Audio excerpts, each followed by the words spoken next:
Dr. Maya Chen never expected to find anything important in her grandmother's old attic. She was just looking for photo albums when she stumbled upon the wooden box hidden behind dusty Christmas decorations. The box was strange. It felt warm to the touch, and strange symbols covered its surface. They glowed faintly in the dim attic light, like they were alive. "What in the world?" Maya whispered, brushing off the dust. Maya was a mathematics professor at Stanford University. She had spent her whole career solving complex equations that most people couldn't even understand. But these symbols were different from anything she had ever seen. Inside the box, she found a metal plate covered with more glowing symbols. They seemed to form some kind of equation, but not like any math she knew. The symbols moved slightly when she looked at them, shifting and changing position. Her grandmother had died 10 years ago, and Maya had always wondered about her mysterious past. Grandma Chen had come from China in the 1940s, but she never talked much about her life before America. She only said she had been a special teacher back home. Maya carefully carried the box down to her study. She placed it on her desk and turned on her computer. Using her phone, she took dozens of photos of the symbols from every angle. The equation was massive. It stretched across the entire metal plate, with symbols that seemed to represent numbers, operations, and concepts she had never encountered. Some symbols pulsed with light, while others remained steady. "This has to be some kind of art project," Maya said to herself. But deep down, she knew it was more than that. The symbols felt important, like they were trying to tell her something. She spent the next 3 days researching. She looked through every mathematical database she could find. She contacted colleagues around the world, sending them photos of the symbols. Nobody had ever seen anything like them.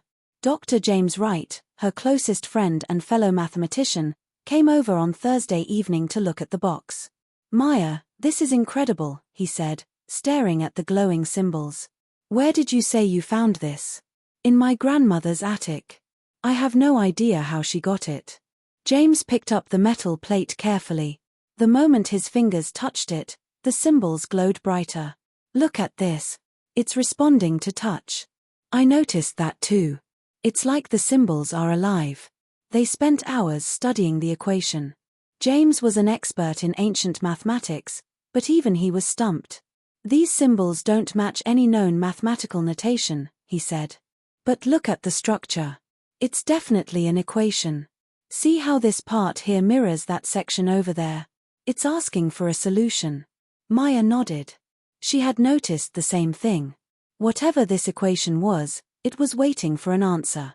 For the next 2 weeks, Maya became obsessed with the equation. She barely slept, barely ate. She covered her office walls with printouts of the symbols, trying to understand their meaning. Her students began to worry. "Professor Chen, are you feeling okay?" asked Sarah, one of her graduate students. "You look tired." Maya smiled weakly. "I'm fine, Sarah. Just working on a difficult problem." But she wasn't fine. The equation was consuming her thoughts. She dreamed about the symbols at night. She saw them when she closed her eyes.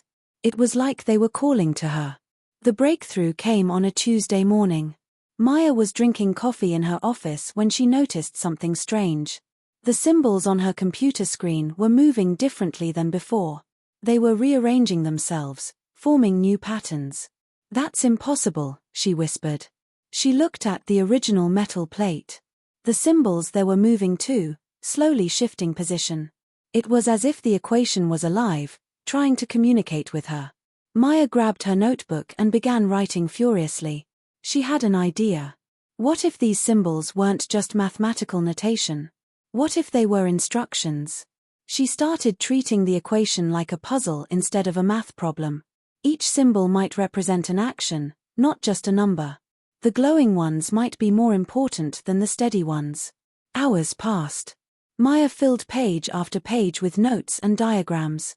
She began to see patterns, connections between symbols that she hadn't noticed before. Then it happened. As she wrote down a particular sequence of symbols, the metal plate began to glow brighter. The symbols rearranged themselves, forming what looked like a message. Maya's heart raced. "Oh my God," she breathed. The symbols were now clearly showing her something. They formed a star map, with points of light indicating specific locations in space. And in the center of the map was a symbol that looked unmistakably like Earth. Maya stared at the glowing plate, her mind reeling. This wasn't just a mathematical equation. This was a message from somewhere else. Somewhere far away. She grabbed her phone and called James. "You need to get here right now," she said. "I think I've found something incredible." James arrived at Maya's office within 20 minutes. He found her pacing back and forth, the metal plate glowing brightly on her desk. "Maya, what's happening? You sounded panicked on the phone." "Look at this," Maya said, pointing to the plate. "The symbols have changed. They're showing me a star map." James leaned over the plate. His eyes widened. "This is impossible. How are the symbols moving?" "I don't know, but that's not the important part. Look at the center of the map." James studied the glowing symbols.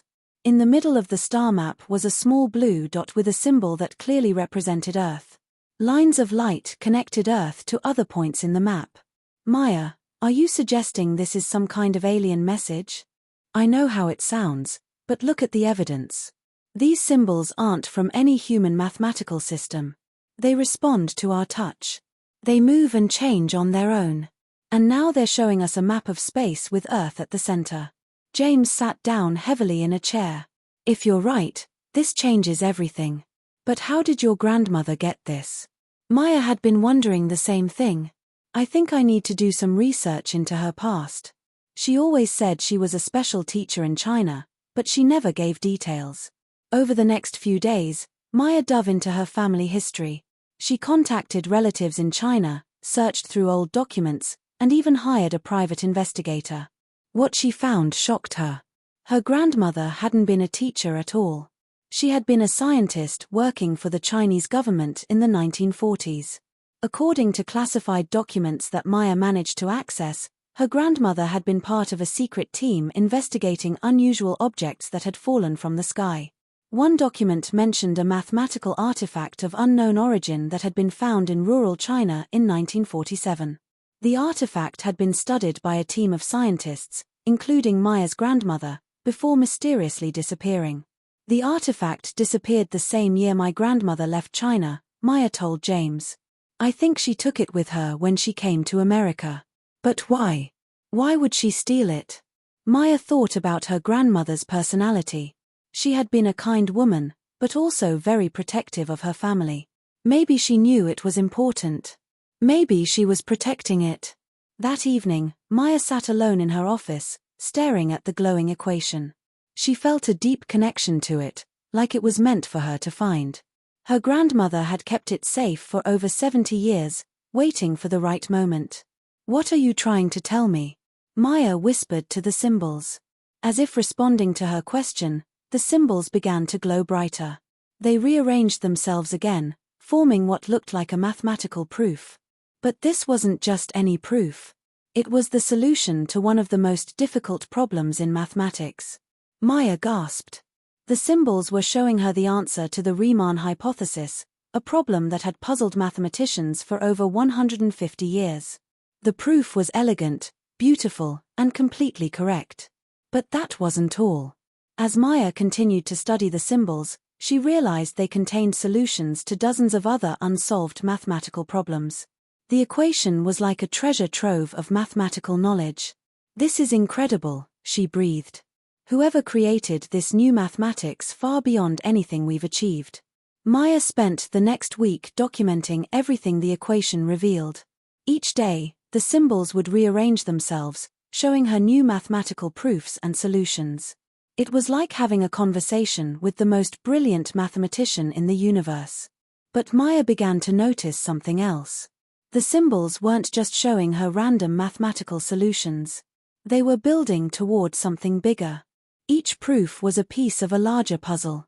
James joined her research full-time, taking a leave of absence from his own work. Together, they began to see the pattern. "It's like a language," James said one afternoon. "The mathematical proofs are teaching us how to understand the symbols better."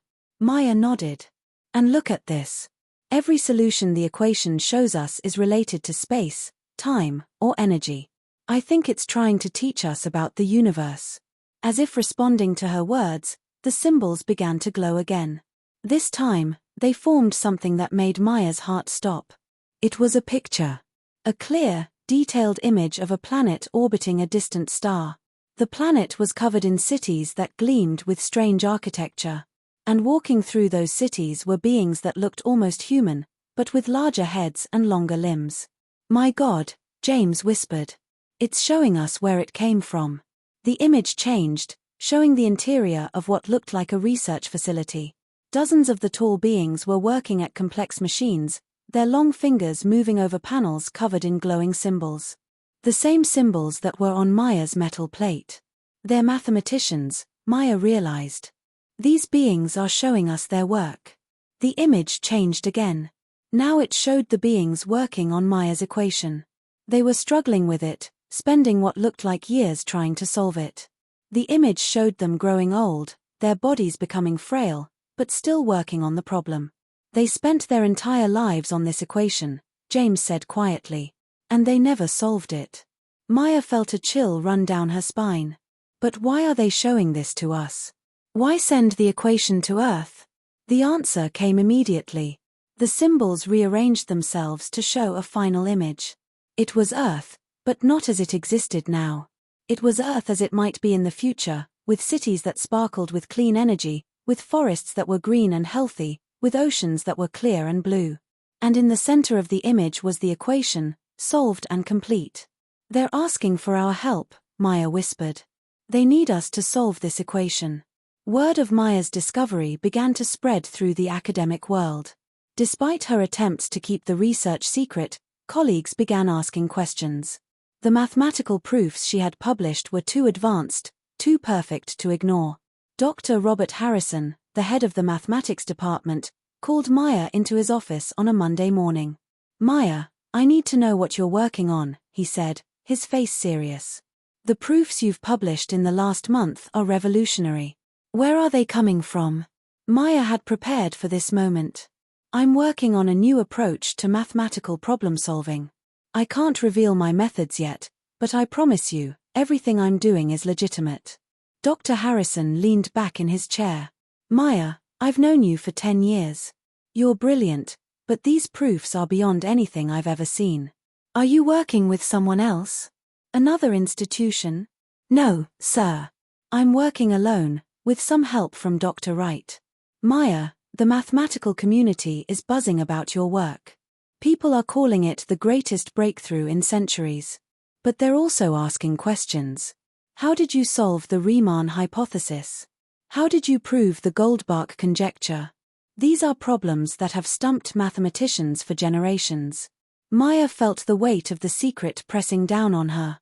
"I understand your concerns, Dr. Harrison. But I need more time before I can reveal my methods."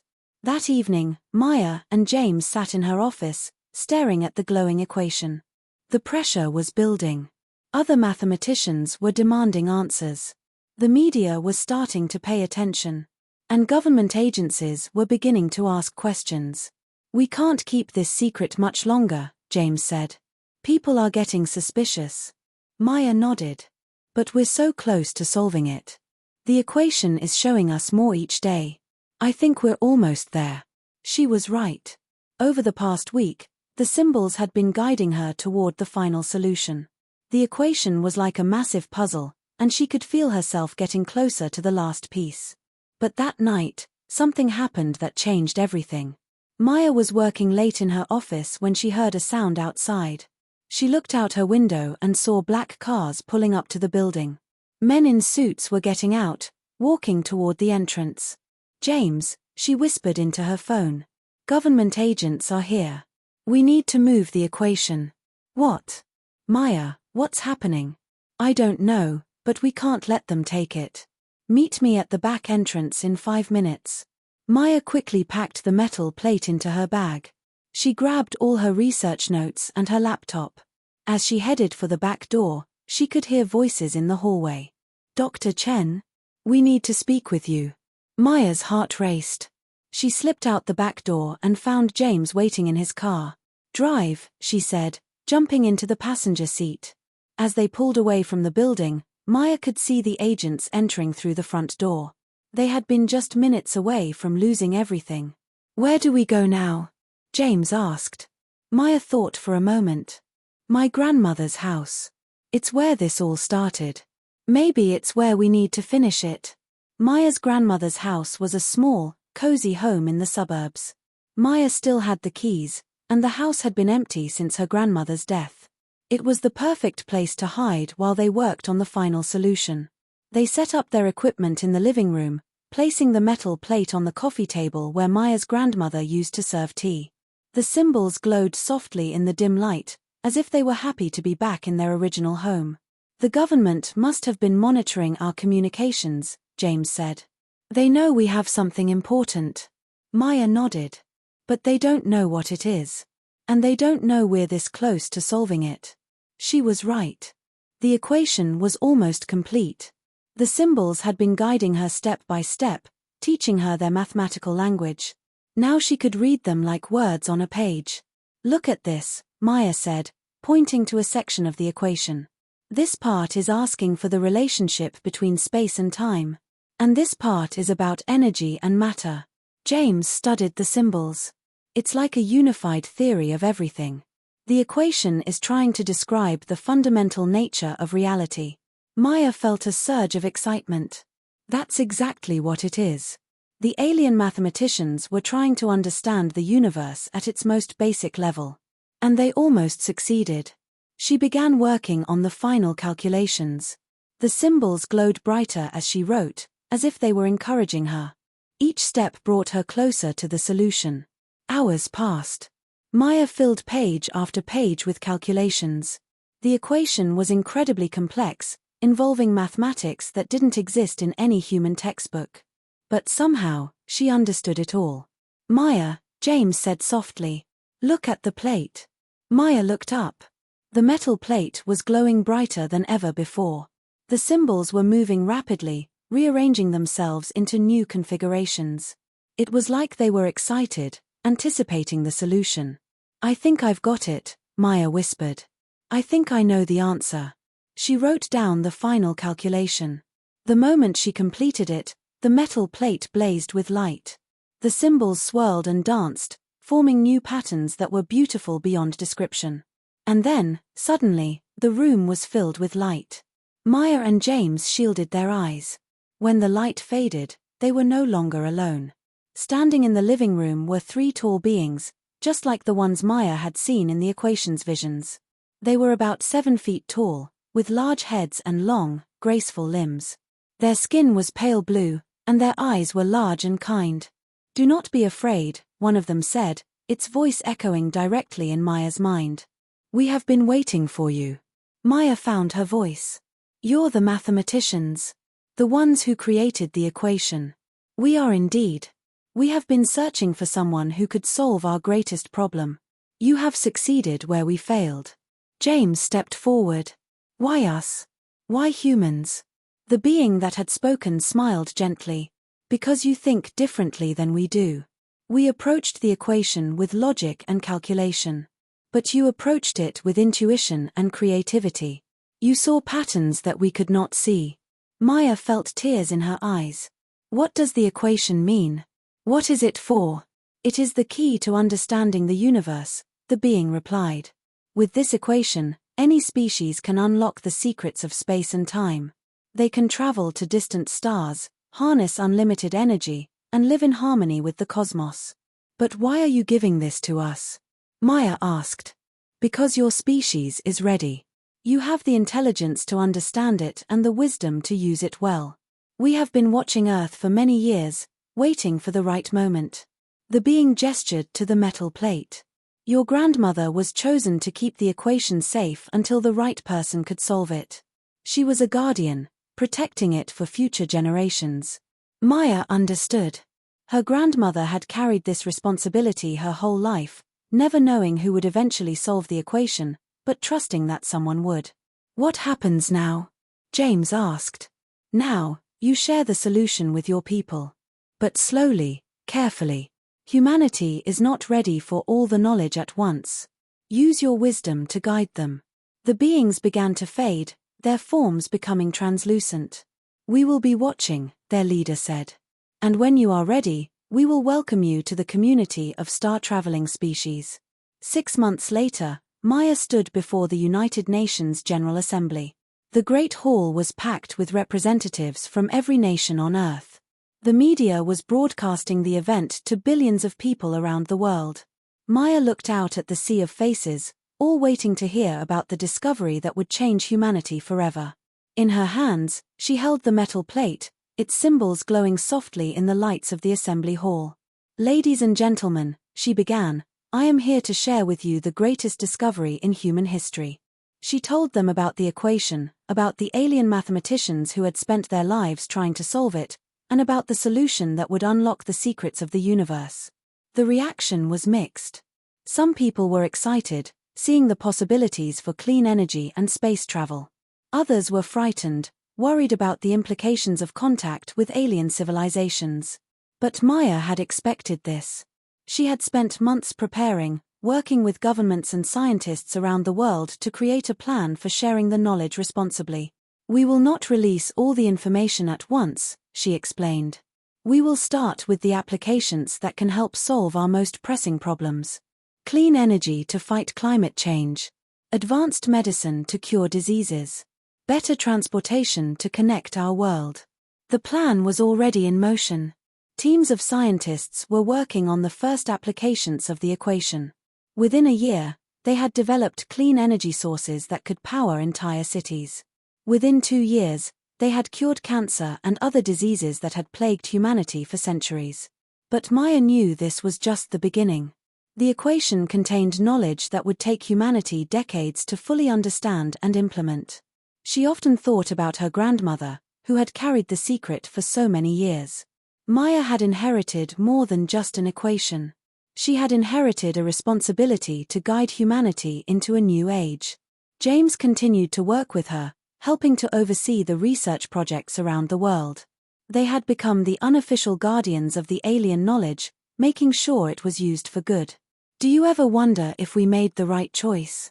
James asked one evening as they sat in Maya's office, now much larger and more sophisticated than before. Maya looked at the metal plate, which she kept on her desk as a reminder of how far they had come. Every day, she said. But then I see the good that's coming from it. The clean energy, the medical breakthroughs, the hope for the future. I think we did the right thing. The aliens were right about you, James said.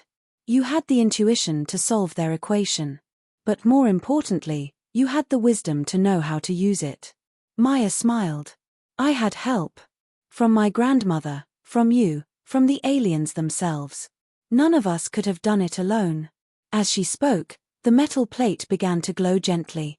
Maya had learned to recognize this as a sign that the alien mathematicians were watching, approving of how humanity was using their gift. Do you think they'll come back? James asked. Maya looked out her window at the stars, which seemed brighter now that she knew there were friends among them. I think they're already here, in a way. In the knowledge they gave us, in the future they've made possible. She picked up the metal plate and felt its familiar warmth. But yes, I think they'll come back. When we're ready. When we've proven we can handle the responsibility of being a star-traveling species. 20 years after Maya solved the equation, the world had changed beyond recognition. Cities were powered by clean energy that produced no pollution. Diseases that had once killed millions were now easily curable. Poverty was becoming a thing of the past as new technologies created abundance for all. But perhaps the most important change was in how humanity saw itself. The knowledge that they were not alone in the universe had brought the people of Earth together in a way that nothing else could. National boundaries still existed, but they seemed less important when viewed from the perspective of a cosmic community. Maya, now in her 60s, had become one of the most respected people on Earth. She had received every possible award and honor, but she remained humble about her role in humanity's transformation. I was just the person who happened to find the key, she would tell people. The real heroes were the alien mathematicians who spent their lives creating the equation, and my grandmother who kept it safe. She had never married, dedicating her life to overseeing the careful implementation of the alien knowledge. But she had found family in the global community of scientists and thinkers who worked with her. James, now her closest friend and colleague, had become the director of the International Space Research Institute. Under his leadership, humanity had begun to explore the solar system using technologies derived from the equation. "We're almost ready," he told Maya one day as they watched the launch of the first interstellar probe. "The aliens were right. We're becoming a star-traveling species." Maya nodded, feeling a deep satisfaction. "My grandmother would be proud." The metal plate still sat on her desk, still glowing softly from time to time. Maya had learned to interpret its subtle signals, understanding when the alien mathematicians were pleased with humanity's progress. Late at night, when she was alone in her office, Maya would sometimes speak to the plate as if the aliens could hear her. "Thank you," she would say, "for trusting us. For believing in us. For giving us the chance to become something greater." And in the soft glow of the symbols, Maya could feel their response. Not in words, but in the warm sense of approval and friendship that crossed the vast distances between the stars. The equation had been solved, but its greatest gift was not the knowledge it contained. It was the proof that intelligence and wisdom could be found throughout the universe, and that species could work together to unlock the secrets of existence. Maya had cracked the equation that alien mathematicians had spent lifetimes trying to solve. But in doing so, she had also cracked the code of interstellar friendship, opening a door that would never be closed again. As she looked out at the stars each night, Maya knew that humanity's greatest adventures were still to come. The equation had given them the tools, but it was up to them to use those tools wisely. The alien mathematicians had spent their lives on the equation, and a human had cracked it. But the real solution was not in the mathematics itself. It was in the trust, friendship, and hope that connected all intelligent beings across the cosmos. And that, Maya realized, was the most beautiful equation of all. 5 years after the initial contact, Maya received an unexpected message. She was in her laboratory, working on the latest applications of the equation, when the metal plate began to glow more intensely than ever before. The symbols rearranged themselves into what looked like coordinates and a date. Maya's heart raced as she realized what she was seeing. "James," she called out. "Get over here, now." James rushed into the lab, followed by Dr. Sarah Kim, who had become Maya's lead research assistant. "What's happening?" James asked. "They're coming back," Maya said, her voice barely above a whisper. "The aliens are coming back, and they're telling us when and where." The Centauri ship was unlike anything Maya had ever imagined. From the outside, it looked like a beautiful crystal, but the inside was a marvel of organic architecture. The walls seemed to be alive, with soft, glowing surfaces that responded to touch. "Welcome aboard the Harmony," said Zethys, the Centauri who had become their primary contact. "This will be your home for the next 30 days as we travel to our world." Maya and her team were given quarters that had been specially designed for human needs. The rooms were comfortable, with beds, chairs, and even windows that showed the view of space outside. "How fast are we traveling?" asked Dr. Jennifer Park, the engineer. "Approximately 500 times the speed of light," Zethys replied casually. "We use the principles from the equation you solved to fold spacetime." Maya marveled at the technology. The equation she had solved was just the beginning. The Centauri had built an entire civilization on the mathematical principles it contained. During the journey, the humans spent their time learning from their hosts. The Centauri were patient teachers, sharing their knowledge of science, philosophy, and art. Maya was particularly fascinated by their approach to mathematics. Where humans saw numbers and formulas, the Centauri saw living patterns that connected all things in the universe. "Mathematics is not just calculation," explained Vorthak, an elderly Centauri mathematician. "It is the language of reality itself. Every equation tells a story about how the universe works." James spent his time learning about Centauri history. "They've been exploring the galaxy for thousands of years," he told Maya one evening. "They've met dozens of other intelligent species. We're just the latest." "How do they maintain peace with so many different species?" Maya asked. "They have something called the Cosmic Accord," James explained. It's like a galactic constitution that establishes principles for peaceful interaction between species. They want to invite Earth to join. The journey passed quickly. Each day brought new discoveries and insights. Maya found herself forming friendships with their Zentari hosts, despite the vast differences between their species. Dr. Elena Rodriguez made a particularly interesting discovery. The Zentari are fascinated by human emotions, she told the team. They experience feelings very differently than we do. They're much more logical, but they're curious about our passion and creativity. That explains why they needed human intuition to solve the equation, Maya realized. They're incredibly logical, but they lack the emotional insight that helps us see patterns in new ways. As they approached the Zentari homeworld, Maya looked out her window at the alien sun. It was larger than Earth's sun, with a warm, golden light that bathed the approaching planet in a gentle glow. There it is, Zethys said, joining Maya at the window. Zentara, our home. The planet was breathtaking. It was covered in cities that looked like works of art, with spires that reached toward the sky and gardens that stretched between the buildings. The architecture was organic, flowing like water or growing like plants. It's beautiful, Maya breathed. We are eager to share it with you, Zethys replied. And we are eager to learn from you in return. As the ship descended toward the planet's surface, Maya felt a deep sense of wonder. She was about to become one of the first humans to set foot on an alien world. But more than that, she was about to help build a bridge between two civilizations that could benefit each other in ways they were only beginning to understand. The Zentari capital city was called Lamina, and it was unlike anything Maya had ever seen. The buildings seemed to grow from the ground itself, with smooth, curved walls that glowed with soft light. Gardens filled with alien plants grew on every surface, and the air was filled with the sound of gentle music that seemed to come from the buildings themselves. The city is alive, Zethys explained as they walked through the streets.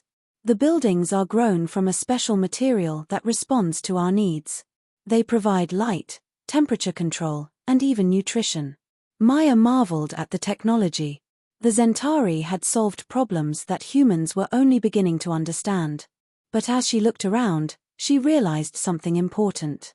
Where are all the people? She asked. The streets were beautiful but nearly empty. Occasionally, they would see a Zentari walking slowly through the gardens, but there were no crowds, no busy intersections, no sense of urgency. We do not rush as humans do, Zethys explained. We have long lives, so we take time to contemplate and appreciate beauty. Most of our people are in the learning centers, sharing knowledge and working on projects. The humans were taken to a special residence that had been prepared for them. It was a beautiful building that combined Zentari architecture with human comforts. They had beds, chairs, and even a kitchen stocked with foods that were safe for human consumption. This is incredible, said Dr. Sarah Kim, looking around their new home. They've thought of everything. Over the following weeks, the humans began to integrate into Zentari society. Each member of the team was paired with a Zentari mentor who helped them understand different aspects of the alien culture. Maya worked with Vorthak, the elderly mathematician, studying the advanced mathematical concepts that the Zentari had developed. She was amazed by their ability to visualize complex equations as living, breathing entities. This is how we solved the equation you found so difficult, Vorthak explained. We see mathematics as a conversation with the universe. Each symbol has personality, each formula has emotions. Maya tried to apply this approach to her own work. Slowly, she began to understand how the Zentari thought. They didn't just calculate, they felt their way through mathematical problems. James worked with a Zentari historian named Quillith, learning about the species they had encountered in their travels across the galaxy. There are over 200 intelligent species in our part of the galaxy, Quillith told him. Each has contributed something unique to our understanding of existence. What do humans contribute? James asked. Passion, Quillith replied immediately, and the ability to find hope in difficult situations. Most species become very logical as they advance technologically, but humans maintain their emotional depth even as they grow more intelligent. Dr. Elena Rodriguez made perhaps the most important discovery. She was working with Centauri children, who developed very differently from human children. They're born with incredible intelligence, she explained to Maya. But they lack creativity and emotional understanding.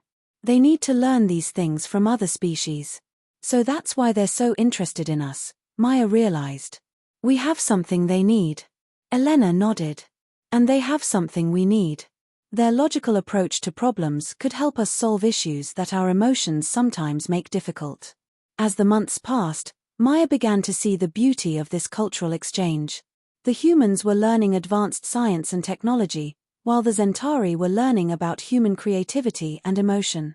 But Maya also began to notice problems. Some of the humans were having difficulty adjusting to the slow pace of Centauri life. Dr. Park, the engineer, was becoming frustrated with the Centauri's leisurely approach to problem-solving. They spend months contemplating a single design, she complained to Maya. On Earth, we would have built it and tested it by now. Maya understood the frustration. Human urgency and Centauri patience were sometimes incompatible. But she also saw the value in both approaches. Maybe that's the point, she told Dr. Park. Maybe we need to learn from each other. Their patience prevents mistakes, and our urgency drives innovation. 6 months into their stay on Zentara, Maya received disturbing news from Earth. The metal plate in her laboratory had begun displaying urgent messages. Crisis on Earth, the symbols read. Immediate assistance required. Maya called an emergency meeting with Zethys and the other Centauri leaders. What's happening on Earth? She asked. Zethys looked concerned. Our monitoring systems indicate that some humans are misusing the knowledge from the equation. They are developing weapons instead of tools for peace. Maya's heart sank. This was exactly what she had feared. What kind of weapons? Energy weapons based on the space-time manipulation principles. If used incorrectly, they could damage the fabric of reality itself. The news got worse. A group of military contractors had secretly been working on weaponizing the alien technology. They had built devices that could tear holes in space-time, potentially creating devastating effects. We need to go back, Maya said immediately. We need to stop this. But Zethys shook his head. Returning to Earth now would take 30 days. By then, it may be too late. Then what do? We use the emergency protocols, Zethys replied. But this will require a decision from both our species. Maya didn't like the sound of that. What kind of protocols? We can disable the dangerous technology remotely, but only if Earth's leaders give us permission. It would mean admitting that humans cannot be trusted with advanced technology. Maya felt the weight of responsibility crushing down on her. If they disabled the technology, it would set back human progress by decades. But if they didn't, the weapons could destroy cities or worse. I need to speak with Earth's leaders, Maya said. The Centauri arranged a real-time communication link with Earth.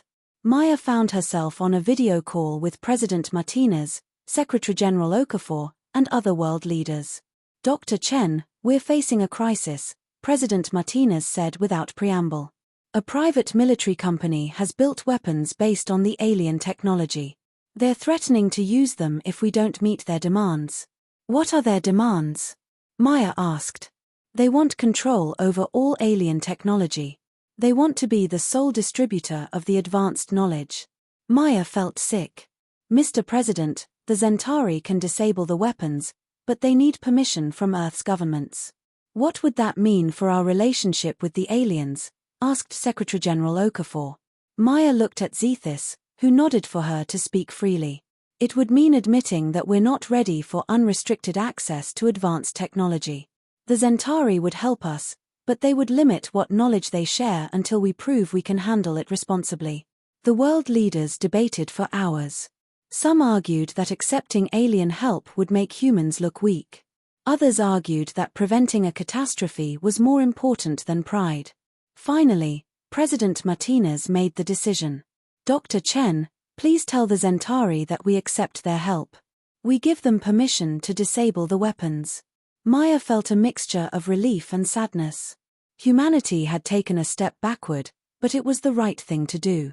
Thank you, Mr. President, she said. The Centauri will handle the situation. Within hours, the crisis was over. The weapons were disabled, and the military contractors were arrested. But the damage to human-Centauri relations was significant. "I'm sorry," Maya told Zethys. "I thought we were ready." "Some of your people were ready," Zethys replied kindly. "But not all. This is common among young species. It takes time to learn wisdom." "What happens now?" "Now we continue the exchange, but more carefully. We will share knowledge that cannot be weaponized, and we will wait for your species to mature." Maya nodded, understanding. It was a setback, but not a failure. Humanity would continue to grow and learn, just more slowly than she had hoped. After a full year on Zentara, it was time for the human delegation to return to Earth. Maya felt conflicted about leaving. She had learned so much, formed friendships that transcended species, and experienced wonders beyond imagination. But she also missed Earth. She missed the energy and passion of human civilization, the constant drive to improve and grow. "You will always be welcome here," Zethys told her as they prepared to board the return ship. "And we hope to visit Earth again soon." Maya hugged her alien friend, a gesture that the Centauri had learned to appreciate during the human stay. "Thank you for everything. You've changed my life." "And you have changed ours," Zethys replied. "We have learned much about human nature, both its strengths and its weaknesses." The journey back to Earth gave Maya time to reflect on everything she had experienced. She had seen a civilization that had achieved peace, prosperity, and incredible technological advancement. But she had also seen the value of human passion, creativity, and determination. When they arrived at Earth, Maya was surprised by the welcome they received. Despite the crisis 6 months earlier, the human delegation was treated as heroes. People around the world were eager to hear about their experiences. "What was it like?" asked a young reporter at their first press conference. "Living among aliens?" Maya smiled. "It was like visiting a very advanced, very peaceful version of humanity. The Centauri have solved many problems that we're still struggling with. But they also have things to learn from us." "What can they learn from humans?" asked another reporter. "Passion," Maya replied. "The ability to dream big and take risks. The Centauri are incredibly wise, but they're also very cautious. Sometimes you need human boldness to make real breakthroughs." Over the following months, Maya and her team shared everything they had learned. They established new research programs, created cultural exchange initiatives, and worked to rebuild trust between humans and Centauri. The metal plate in Maya's laboratory remained active, continuing to provide guidance and knowledge. But the flow of information was more controlled now, designed to prevent the kind of crisis they had experienced. "It's like having a wise teacher," Maya explained to a group of students. "The Centauri give us knowledge when we're ready for it, not before." Maya also worked on a book about her experiences, hoping to help humans understand their place in the larger galactic community. The book, titled Among the Stars, A Human's Journey to an Alien World, became an international bestseller. But perhaps Maya's most important work was with the next generation. She established a program to prepare young humans for future exchanges with alien civilizations. The program taught not just science and technology, but also philosophy, ethics, and cultural sensitivity. "The future of human-alien relations depends on the next generation," Maya told her students. "You will be the ones to build lasting friendships with our cosmic neighbors." 3 years after returning from Zentara, Maya made another breakthrough. She was working late in her laboratory when the metal plate began to glow with an intensity she had never seen before. The symbols rearranged themselves into a new equation, one that was even more complex than the original. But this time, Maya could read it immediately. Her year among the Centauri had given her the ability to understand their mathematical language. "Oh my God," she whispered, staring at the glowing symbols. This wasn't just another equation. It was a blueprint for faster-than-light communication. With this technology, humans could talk to the Centauri in real time, regardless of the distance between their worlds. Maya called James and Sarah, who arrived at the laboratory within minutes. "Look at this," she said, pointing to the plate. James studied the symbols. "It's beautiful." But what does it do? It's a communication system, Maya explained. We could talk to the Centauri instantly, no matter where they are in the galaxy. Sarah's eyes widened. That would change everything. We could maintain constant contact with them. Maya nodded. But there's more. Look at these symbols here. They're not just showing us how to communicate with the Centauri. They're showing us how to communicate with any intelligent species in the galaxy. The implications were staggering. With this technology, Earth could join the galactic community as a full participant. They could share knowledge with dozens of species, learn from civilizations that had developed for thousands of years. But Maya also remembered the lesson from the weapons crisis. Advanced technology could be dangerous if used incorrectly. We need to be careful, she told her team. We need to make sure we're ready for this responsibility. Over the next several months, Maya worked with world leaders to develop protocols for galactic communication. They established the International Alien Communication Authority, with representatives from every nation on Earth. The first test of the communication system was scheduled for a year later. Maya stood in the new facility that had been built specifically for galactic communication, surrounded by representatives from around the world. Initiating contact, she said, activating the system. The response was immediate. Not just from the Centauri, but from species all across the galaxy. The communication system created a network that connected dozens of civilizations. Welcome to the galactic community, came the first message, translated automatically by the system. We have been waiting for you. Maya felt tears in her eyes. Humanity had taken another step into the cosmos, joining a community of intelligent beings that spanned the galaxy. But she also felt the weight of responsibility.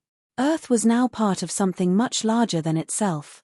The decisions that humans made would affect not just their own species, but the entire galactic community. We're honored to join you, Maya replied, speaking for all of humanity. We look forward to learning from you and contributing to our shared future. The response came from multiple species at once, a chorus of welcome that filled the communication chamber with warmth and friendship. The young species often bring new perspectives, came one message. We are eager to learn from your unique approach to existence.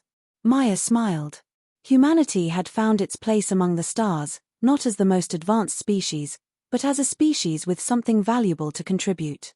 10 years after joining the galactic community, Maya made her final and most important discovery.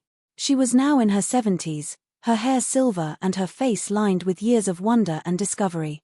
She was working in her laboratory, which had become a hub for galactic communication and research.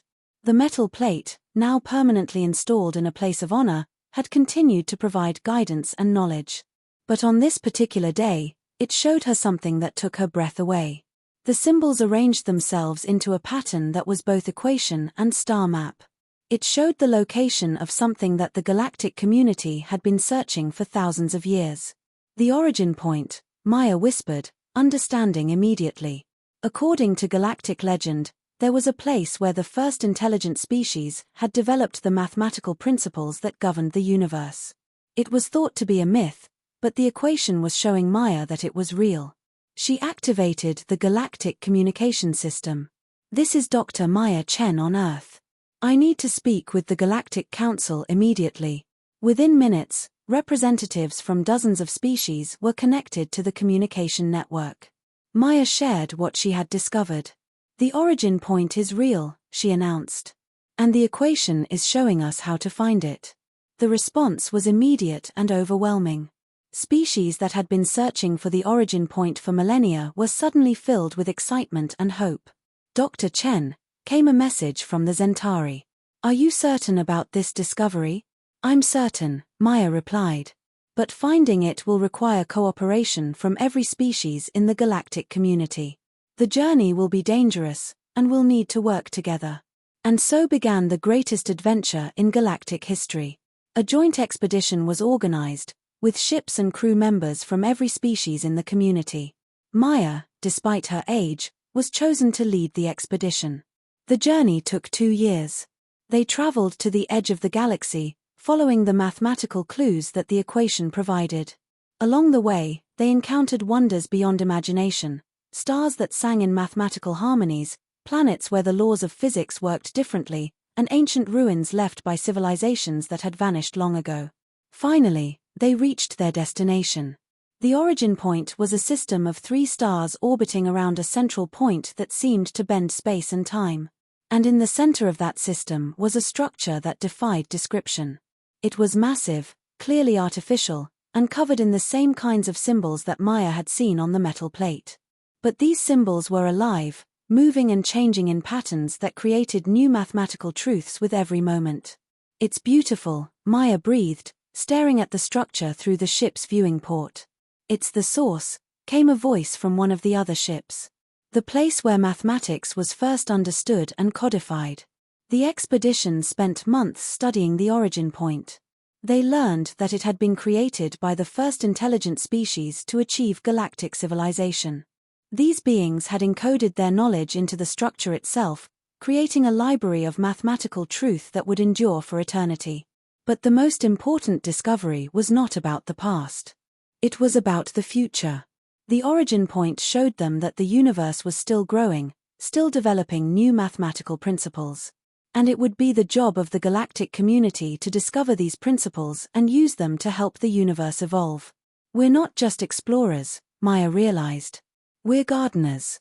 We're helping the universe grow and develop."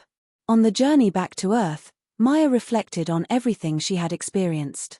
She had started as a simple mathematics professor, looking for photo albums in her grandmother's attic. Now she was part of the greatest discovery in galactic history.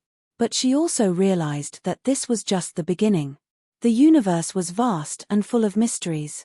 There would always be new equations to solve, new civilizations to meet, new wonders to discover. When she finally returned to Earth, Maya was greeted as a hero. But she was also tired. She had spent her life pushing the boundaries of human knowledge, and now she was ready to rest. She retired to her grandmother's house, where she spent her final years writing about her experiences and teaching young mathematicians. The metal plate sat on her desk, still glowing softly, still providing guidance to those who sought it. On her last day, Maya sat in her grandmother's garden, looking up at the stars. She held the metal plate in her hands, feeling its familiar warmth. "Thank you," she whispered. "For everything." The plate glowed brighter, and for a moment, Maya felt the presence of all the beings she had met on her journey. Her grandmother, the Zentari mathematicians, the species from across the galaxy, and the ancient beings who had created the origin point. They were all connected, all part of the same vast equation that governed the universe. And Maya had been privileged to help solve a small part of it. As she closed her eyes for the last time, Maya smiled. She had lived a life of wonder and discovery, and she had helped humanity find its place among the stars. The metal plate continued to glow, waiting for the next person who would be ready to solve the universe's greatest mysteries. 100 years after Maya's death, her great-niece, Dr. Lisa Chen, stood in the same laboratory where Maya had made her first breakthrough. The metal plate still sat on the desk, still glowing with its mysterious symbols. Lisa was a mathematician too, following in the family tradition. She had grown up hearing stories about her great-aunt's adventures, and now she was continuing the work. The galactic community had grown enormously since Maya's time. Hundreds of species were now part of the network, sharing knowledge and working together to understand the universe. But there were still mysteries to solve, still equations that challenged even the most advanced civilizations. Lisa studied the symbols on the metal plate. Over the decades, they had continued to evolve, showing new mathematical principles and revealing new secrets about the nature of reality. "What are you trying to tell us now?" Lisa asked the plate, just as Maya had done so many years before. The symbols glowed brighter, rearranging themselves into a new pattern. Lisa gasped as she recognized what she was seeing. It was another equation, even more complex than the ones Maya had solved. But this one was different. It wasn't just about mathematics or physics. It was about consciousness itself. "The next step," Lisa whispered. She activated the galactic communication system. "This is Dr. Lisa Chen on Earth. I think I've found something that will change everything." And so the cycle began again. A new equation, a new mystery, a new adventure into the unknown. The universe was still growing, still evolving, still presenting new challenges to those brave enough to face them. The metal plate continued to glow, eternal and patient, waiting for each new generation to discover the wonders that lay hidden in the mathematics of existence. Maya's legacy lived on, not just in the knowledge she had discovered, but in the spirit of curiosity and wonder that she had passed on to future generations. The equation was eternal, and so was the human drive to solve it. The alien mathematicians had spent their lifetimes on the equation, and a human had cracked it. But the real discovery was not the solution itself. It was the realization that the universe was full of equations waiting to be solved, and that the greatest adventure was not in finding the answers, but in never stopping the search for truth.